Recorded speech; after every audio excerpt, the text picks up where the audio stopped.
Hoje eu vou falar sobre os pensamentos, os sentimentos e os resultados que a gente colhe na nossa vida. Então, o que que acontece, né? Para a gente poder criar novos hábitos, novas rotinas, é importante a gente entender por que que a gente funciona da maneira como nós funcionamos. O que que acontece com a gente? Porque assim, você já percebeu que você pensa, que você sente e que você age e você acaba colhendo sempre os mesmos resultados? Então, por que será que isso acontece? E aí eu te faço uma pergunta. Você já percebeu que a sua vida ela tem sido mais do mesmo todos os dias? E aí eu te faço uma pergunta. Você acredita que os seus pensamentos eles criam a realidade que você está vivendo agora? Você acredita nisso?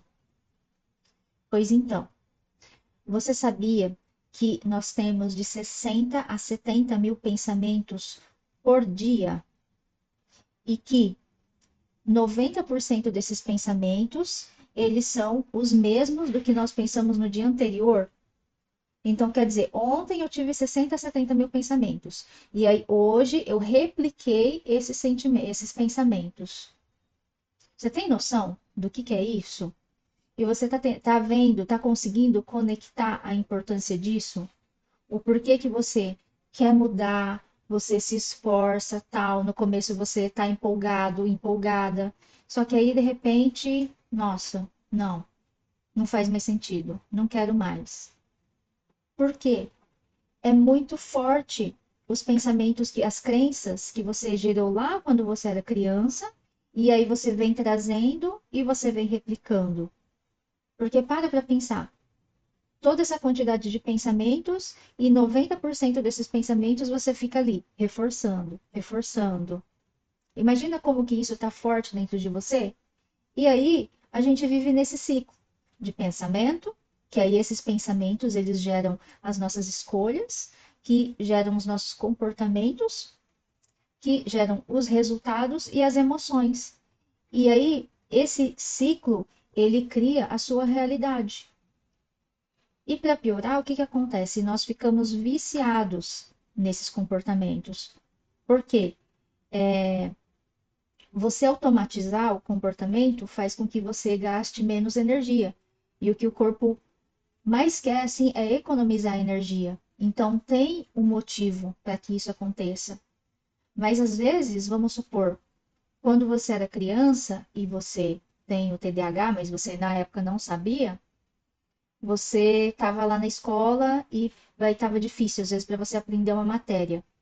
Então, você se sente burro ou burra, por exemplo. Só que aí você quer esconder de todo mundo aquele sentimento.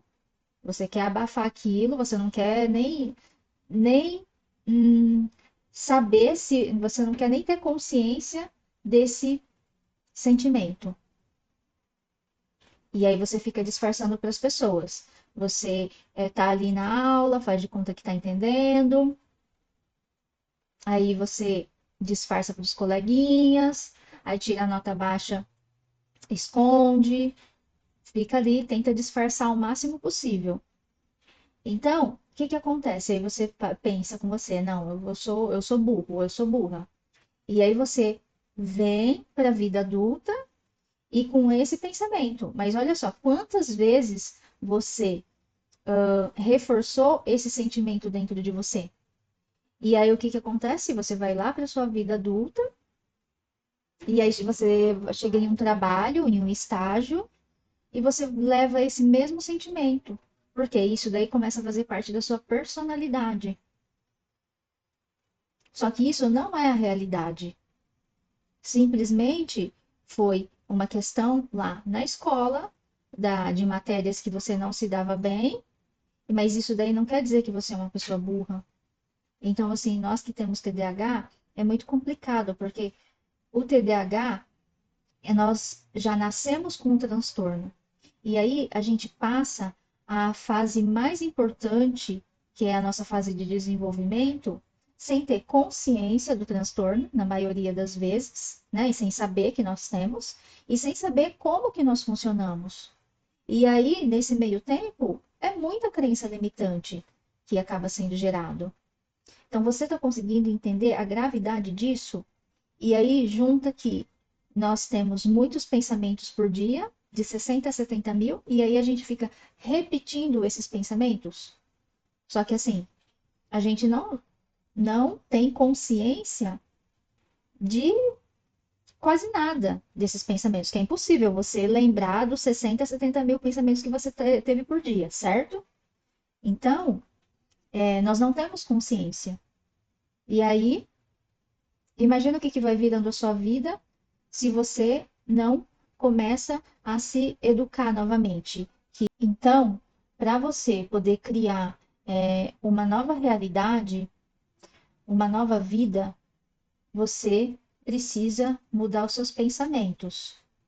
Isso é fácil? Nem um pouco. Porque, como eu disse, nós já estamos habituados, nós já estamos com os pensamentos automatizados. Mas é assim, perceber quais são os pensamentos inconscientes e como que a gente faz isso? É observando os nossos resultados. Se você todos os dias está fazendo a mesma coisa, se você está colhendo os mesmos resultados, é porque alguma coisa você precisa mudar na sua vida. Então, observar as nossas atitudes, né, os nossos resultados, os hábitos automáticos, modificar e examinar as nossas emoções diárias, porque elas estão ligadas ao passado. E assim, e decidir se essa nossa esse nosso comportamento ele cabe para o nosso futuro, se vale a pena continuar fazendo as mesmas escolhas e é assim, né? O nosso cérebro, ele é um registro do que aconteceu no passado. E ele é um arquivo de tudo que você viveu e aprendeu até agora. Então, se você faz as mesmas coisas todos os dias, o seu cérebro, você acha que ele mudou naquele dia? É claro que não, né? Então, o que que vai acontecer? Você vai colher os mesmos resultados. Então, assim, a gente precisa se lembrar todos os dias que nós somos os criadores da nossa vida e não as vítimas. E que o poder, ele está nas nossas mãos. Só que, assim, avaliar o nosso dia a dia, avaliar as nossas escolhas a todo momento, se faz muito necessário. Por quê? Vai ser isso que vai fazer com que a gente consiga mudar as nossas rotinas e os nossos hábitos. Então, eu te faço um convite, sabe, para ser sincero com você.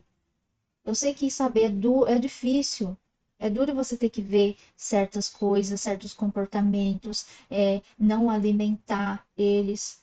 Mas essa que é a chave para a mudança, essa que é a chave para a evolução. E aí você deve estar aí do outro lado, se perguntando, né? Me perguntando, Jaqueline, como que eu faço para mudar?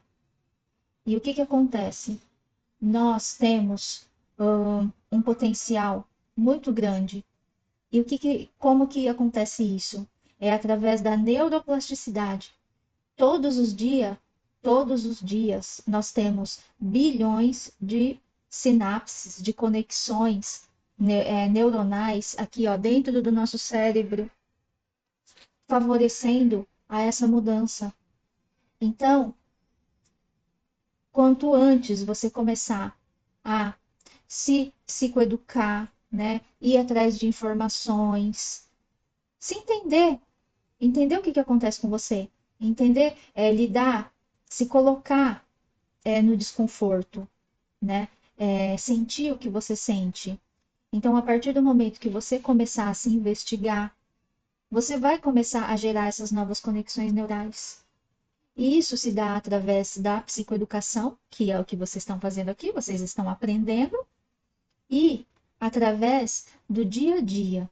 Porque não adianta você só ficar aqui assistindo o conteúdo que eu vou passar e você não praticar, você não colocar um plano de ação, você não entrar em ação. Então, assim, é a psicoeducação mais a ação. É isso que vai te ajudar a criar mudança na sua vida. Eu quero trazer um assunto que é assim, é a base para as nossas vidas, né? Independente se para quem tem TDAH ou não, mas é assim, né? Esse curso ele é voltado para quem tem o TDAH. Porque o que que acontece? A maioria das pessoas, principalmente as pessoas que nasceram aí por volta de 1980, mais ou menos, que tem seus 30, 40 anos, a maioria dessas pessoas, elas não tiveram o diagnóstico do TDAH, né, naquela época. Por quê? Não se falava. E aí o que que acontece? TDAH, ele é um transtorno que ele vem já desde o nascimento, né? Então, as pessoas com TDAH, elas foram para a escola sem ter a consciência do transtorno, sem saber que tinham o transtorno e sem saber o que era o TDAH, porque nem se falava naquela época. E o que que acontece, né? Para pensar, uma criança que ela não sabe se regular emocionalmente, ela ainda não tem essa capacidade, né? Quando eu digo regular emocionalmente, por exemplo, ela se sente burra, ela se sente inadequada em alguma situação. Só que ela não consegue entender esses sentimentos dentro dela. Ela não consegue chegar para ela e falar assim: não, não é que você é burra, é que você simplesmente não entendeu essa matéria não é interessante para você. E tá tudo bem. Então, assim, o que que geralmente a criança sente? Nossa, eu sou burra mesmo, né? Meu Deus do céu, como que eu não entendi essa matéria? E o que que acontece? Esse sentimento, ele fica ali. E ele, com certeza, vai ser repetido. E como ele é repetido, ele acaba entrando, ficando no inconsciente. E o que que é o inconsciente? É onde estão as nossas experiências, é onde estão as nossas crenças. E aí para imaginar, né? A pessoa, ela vai para a vida adulta porque não é que esse sentimento ele vem e vai, não. Se ele fica no inconsciente, esse sentimento ele fica governando a vida dessa pessoa. Aí depois a pessoa vai fazer um estágio ou vai trabalhar em alguma empresa e algumas coisas vão acontecer, como por exemplo, a pessoa vai começar a aprender o trabalho, alguém vem e vai ensinar, e aí vem aquele sentimento. Só que a pessoa não consegue nem identificar, não consegue regular. E aí depois ela não se dá bem no trabalho por conta desse sentimento e você já deve imaginar, né, os prejuízos que vão sendo causados na vida dessa pessoa. Então, assim, o TDAH é um transtorno muito, muito sério. E é muito complicado porque os sintomas dele são muito parecidos com os sintomas dos problemas da vida diária das pessoas. E, ok, né? Então, já sabemos que gera, você já sabe, né, na sua vida, que é um transtorno que gera muitos prejuízos, ok. Mas então, o que que nós podemos fazer, né? Em primeiro lugar, trabalhar essa questão das nossas crenças. E por quê que eu acho que isso é tão importante? Porque são as crenças que governam a nossa vida. São as crenças que fazem a gente ter as atitudes, os pensamentos que nós temos. Por quê? Você sabia que nós temos de 60 a 70 mil pensamentos todos os dias? E que desses 60 a 70 mil, 90% desses pensamentos eles são repetidos. Então, ontem eu tive certos pensamentos, e aí desses pensamentos, 90% eu vou repetir eles hoje, e dos que eu tenho hoje, amanhã eu vou repetir. Então, olha só. E aí eu te faço um convite. Que tipos de pensamentos que você pensa sobre você? Só que você muitas vezes disfarça, nem você quer admitir para você mesmo que você tem esses tipos de pensamentos. Então é assim, sabe? Eu te faço um convite para você ser honesto com você mesmo, para você se investigar. Por quê? É assim que a gente começa a gerar mudanças, né? É trazendo consciência para a nossa inconsciência.